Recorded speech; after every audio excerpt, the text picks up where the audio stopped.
Megan Buteau, as a junior, you are the Sabre Squad leader for Cornell. How does that role kind of impact your approach this season and kind of the responsibility that you enter practice with? So as squad leader, mainly I'm working on keeping everyone else ready for the tournament as well as myself. It's not just focusing on myself, it's focusing on the entire squad, and even like we don't have a lot of freshmen, so it's mostly sophomores. They're pretty experienced, so like this year should be pretty good for us. And with only 4 freshmen coming in, they were all also foilists or epeists. Yeah. So no new additions to the Sabre squad. How has the addition of new coaches changed kind of how you view your role with the team this year? It helps a lot actually having new coaches. Last year at Sabre, we didn't have a Sabre coach, so we were pretty autonomous. We kind of taught ourselves. So it's nice. There's like less pressure to like come up with drills and all that stuff. But I'm still focusing on keeping everyone here, keeping them pepped up, keeping them focused. So more like team stuff rather than fencing stuff. And now this year, you mentioned the designated or dedicated coaching staff. You now have coaches dedicated to each weapon, all 3 disciplines, and of course, you as a Saberist get to benefit from head coach Daria Schneider's experience. How has that kind of inspired you for this year in your individual fencing, or impacted your fencing in these first 2 months? So I've only had Russian coaches previously, so Daria's entire style is very different, and she's making me work on a lot of different things. She's not trying to change the way I fence, but she's trying to change the way I think, which I really like about her coaching, especially since we all come from such different backgrounds. It's nice to have a coach that's not trying to change every little technique I do. Yeah, especially with NCAA fencing, that's what it's all about. Yeah. Your whole team's comprised of people from all over the country, Yeah. sometimes the world. What are some of the most exciting aspects for you with the mental games that you're focusing on? I guess you just said a lot of what it is how you think about fencing, or maybe the tactics of the approach this year. So what is it that has been most kind of fun for you to learn here in these first few months? Well, she's also, on top of like fencing wise, she's also having us do a lot of team bonding stuff.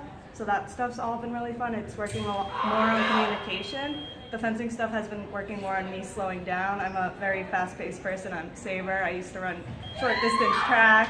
So that's been about slowing me down, but I've had more fun learning to communicate with my team, and I've started talking to like more of the teammates that I haven't really had conversations with, and like more of the guys whose names I hardly knew.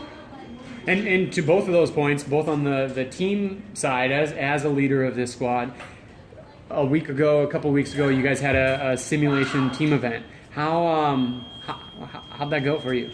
I think it went really well. Like I said, the Sabre squad knows each other pretty well since we've all fenced with each other. So it was nice to kind of just figure out the little things that people like if they like a lot of cheering, if they don't like cheering, if they like timeouts, if they don't like timeouts. It was very good to do right before a tournament.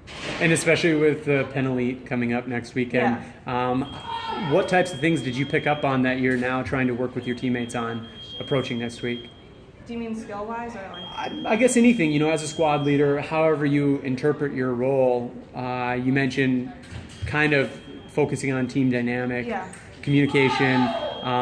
What are small aspects that you're hoping to kind of improve before next week? I think we're mostly trying to improve communication, because we have some people who really, really enjoy cheering, and some people who like want a timeout after they're down 2 touches. But then we have other people who are like very hands off. They just want to do their own thing. They want you to watch, but they don't need all the cheering and the timeouts. Like they need to think for themselves. So just how you can personalize each individual's needs. Okay, and on the individual side, today you had a individual competition within practice here. What'd you like in your fencing? I like that we were all trying very hard. Like, we're still teammates though, so we're competitive with each other, but even when everyone loses except for the winner, even when people lost, they didn't get upset, because it's like your teammate, you're helping them, they're helping you. It doesn't matter. The refs blow a call, if they're your teammates, you're not going to get mad. Yeah. And did you feel you were able to calm down and kind of work on some of those things you and Coach Schneider have been discussing? Yeah, definitely in my timeout bouts. Or not, we didn't have timeouts, but we get the breaks. So that really helped me refocus, especially I know in the beginning I was rushing a lot. So she reminded me slow down, and then I started fencing better. Awesome. Well, one more week to kind of fine tune things. Yeah. Best of luck in that week and at the Pen Invite. Yeah, thank you.